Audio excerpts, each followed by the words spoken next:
back to my channel, and if you're new here, hey girlies! So today's video is going to be a new mom slash newborn slash labor slash delivery slash my coochie tour Q&A. Motherhood has been a very interesting experience for me, especially since I'm not somebody that I expected to reproduce. But before we get started with this video, as you guys already know, what am I? What am I? Did anyone say it yet? A mother now. So I have lights to keep on, bills to pay. Today's video is sponsored by Magic Spoon.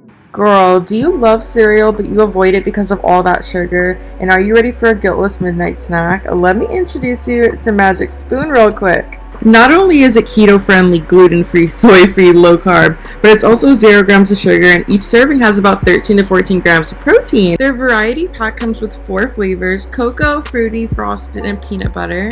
And they're so confident that you'll love their cereal that they will 100% give you your money back if you are not happy, no questions asked. And keep in mind, you guys, those are just the flavors that I chose for my variety pack. They have several other on their website that you definitely have to check out. This is so delicious. So if you're interested in checking out Magic Spoon, go to magicspoon.com/simplynessa or use my code simplynessa to get $5 off your first order. Let's go ahead and get started with the first question that comes from one of my only 2 friends in this world, Steve and Oscar. What's the hardest part of being a new mom? So I would say the hardest part of being a new mom is realizing like obviously you know that like you have another life to take care of, and you know, like I'm talking so fast right now.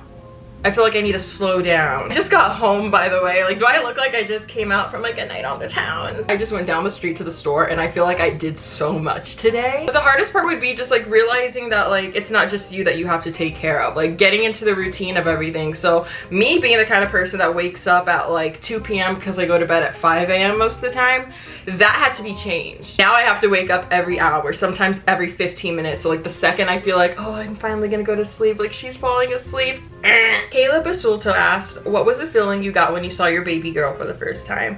So the thing is, when I actually like gave birth to her, I didn't realize that I gave birth to her. And I know some people are gonna be like, girl, how do you not realize that that gorilla grew up? How do you not know that that coochie didn't just have something this big come out of it? And that is the magical wonder of an epidural. I was pretty numb down there, so I didn't even like feel when she came out. Like I'll talk about the pushing and the whole like labor and stuff, but like I didn't realize she came out. So when she did, my eyes were closed while I was pushing, by the way. So I was still pushing and they're like, you can stop. Like, open your eyes. And she was literally, they were holding her up and I was like, wait, hold up. Like, how did she just slip out?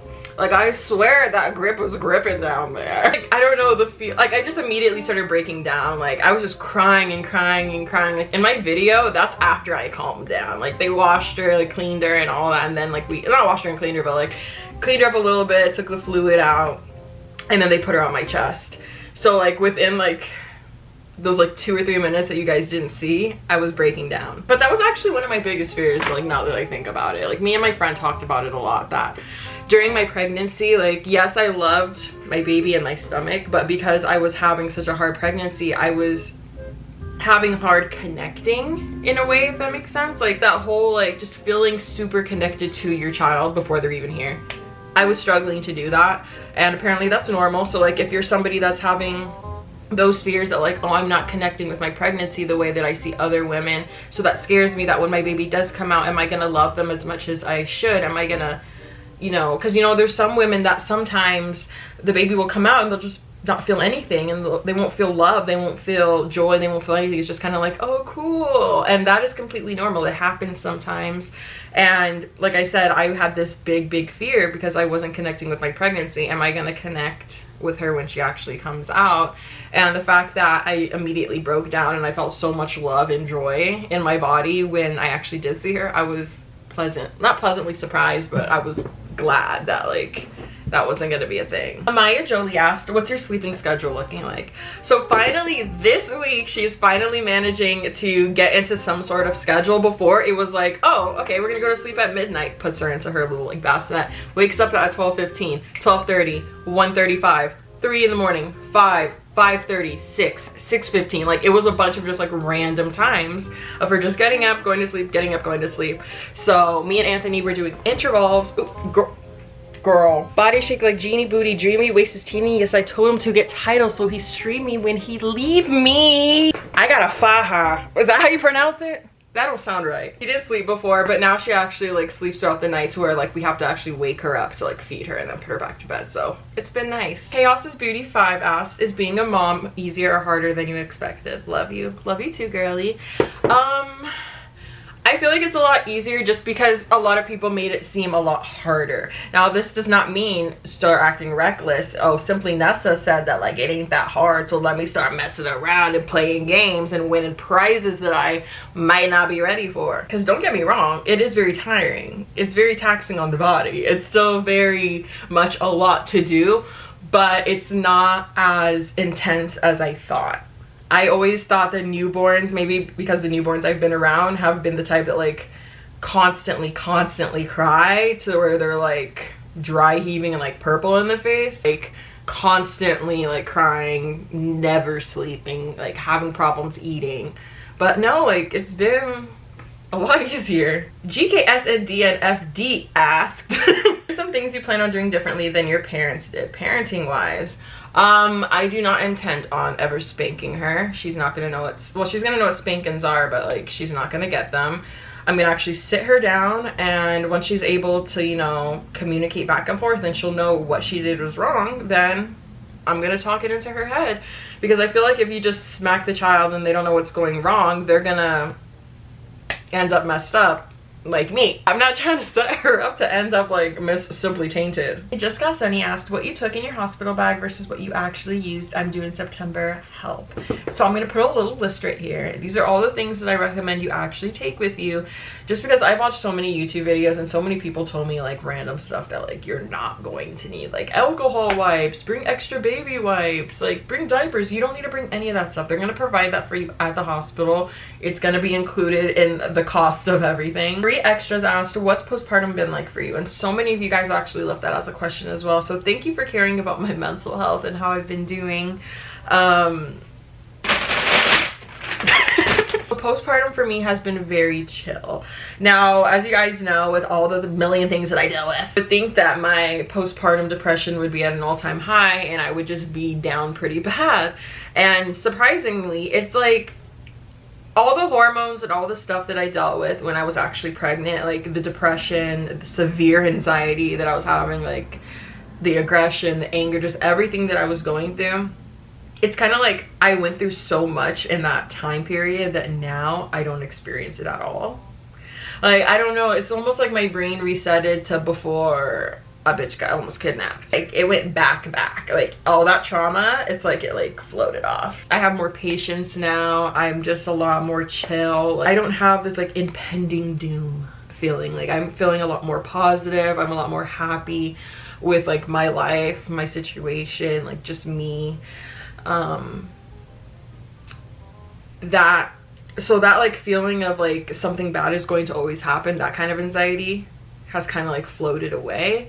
The only anxiety I have now would be like checking like every 5 minutes, is she breathing, is she breathing? You know, knock on wood, nothing changes anytime soon or at all, and I stay this positive and happy and we don't go backwards. Stephanie asked, what was the most painful part for you? I would say the most painful part would probably have to be either the contractions right before I got the epidural, probably the contractions, or like day 4. Day 4 was when I really started feeling the most. It felt like my groin or like down there, just the muscles were completely like destroyed. Like, Brie asked, did pushing out the placenta hurt more than giving birth to baby girl? P.S. Love you so much. Love you too, Brie. I think because I don't think I even remember the placenta like being delivered, because I just remember asking like, is my placenta gonna come out? And they're like, we already did that like 15 minutes ago. I didn't feel it, but I also had an epidural, keep in mind, so I couldn't feel anything down there. Carmali asked, are you gonna listen to internet moms on how to raise your daughter or nah? I'll take advice, I'll take pointers from people, but we all grew up differently. We all have our own morals, we all have our own beliefs, so I'm not gonna sit here and have somebody like tell me like what I'm doing is wrong, or it has to be this way, you know what I mean?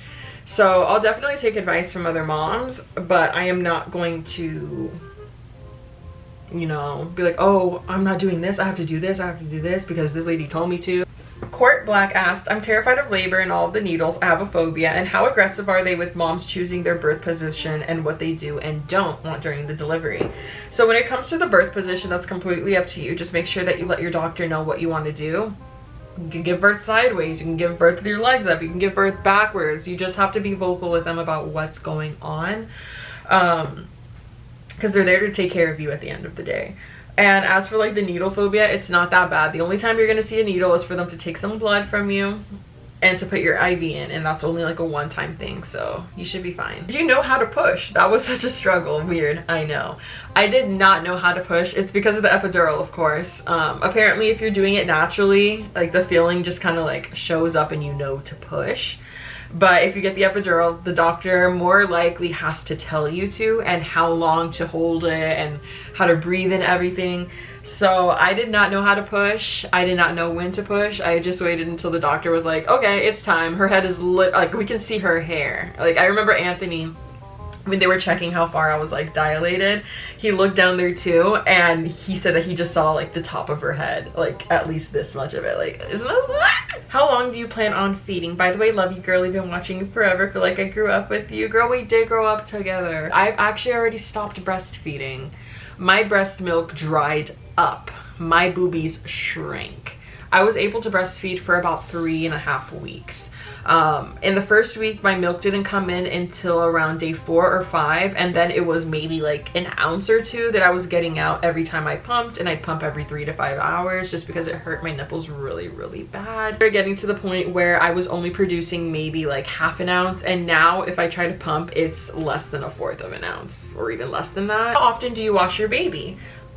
So I googled that, and it turns out you're supposed to give them a bath around every like 3 days. You're not supposed to, well, it's not that you're not supposed to, but you don't have to wash your newborn every single night, because like they're not getting dirty if you're just chilling at home, you know?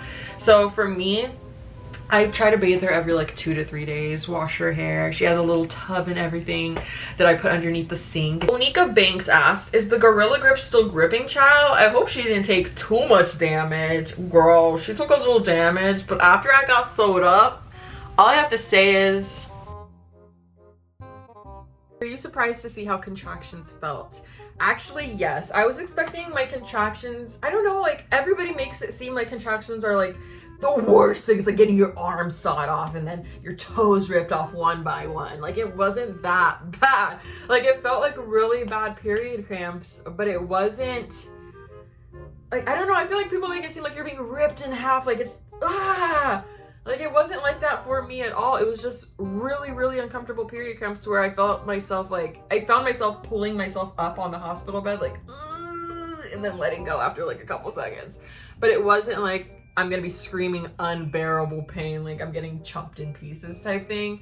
I thought it would feel like my whole body was like shutting down. I don't know. Does having a baby change that badonkadonk? Yes. I feel like my hips have spread out a lot more, so I don't look so much like plankton. I'm giving more Mrs. Puff now. So yeah, I feel like it definitely has changed the badonkadonk. That is where most of my stretch marks ended up. I still have like those few on my sides. I think I showed you guys them in my last video. I can't show you right now because I got this faja on. So I look like I lay down outside under a tree during like a lightning storm and it like struck me straight in my ass crack. Miss Girl, tell us the car you decided on. So on Instagram, I asked you guys like what are some good like mom cars. Feel free to leave some in the comments below on here because I'm still very like, I still don't know. But I am definitely leaning more towards like an Audi Q7 or an Audi Q5, but some people said that's too small. I'm not trying to spend a big bag on a car because, let's be honest, I have gone through way too many cars and I need to just like buy this car and not buy one for a long, ooh, why did that just fix the angle? But I'm not trying to spend like too much money on a car because I feel like that's been my biggest financial like downfalls in like the past couple of years, buying cars and like being super unhappy with it, or something goes wrong with it, or it gets crashed into and I need to get a new one. Because since I got my license at 17, not at 16, at 17, I have gone through 1, 2, 3, 4, 5, 6 vehicles. How's your relationship improved after the baby? So I know I shared with you guys in my last little like Q&A type video, the breakups, hard pregnancy one, how me and Anthony actually almost broke up at one point, like actually like broke up. And that's because I was having moments. Let's just say that I was having some moments. And there were some very questionable moments because my hormones were everywhere. But now I would say we're a lot better. I don't know. Like, I'm not gonna sit here and lie and be like, oh my god, our relationship is perfect. Like, we had her and it's been like a couple weeks and now we're good. Like, no, we still have like disagreements. We still have like, you know, our little arguments, our little dumb, petty arguments that we have over little things. And honestly, it pretty much stems from not having enough sleep and not eating enough. And we're gonna answer one more just because I feel like a lot of people are probably wondering this. Does your look the same after having the baby or does it look completely different? So I told you guys that I got sewed up, right? So after they did that, I feel like but let's just say that it may have went from like a Twinkie going inside of a train tunnel to a pencil going inside of a train tunnel. Okay, that makes me sound bad. Wait, hold on. Very large and in charge down there. Oh, but like, I feel like after they like sewed me up, it's a lot like, that's all I'm gonna say. And that's it for today's video. Thank you so much, Magic Spoon, for sponsoring me today. And yeah, I'm gonna go now. If you have any questions, let them, I can't talk, just leave them below. I love you guys. Bye.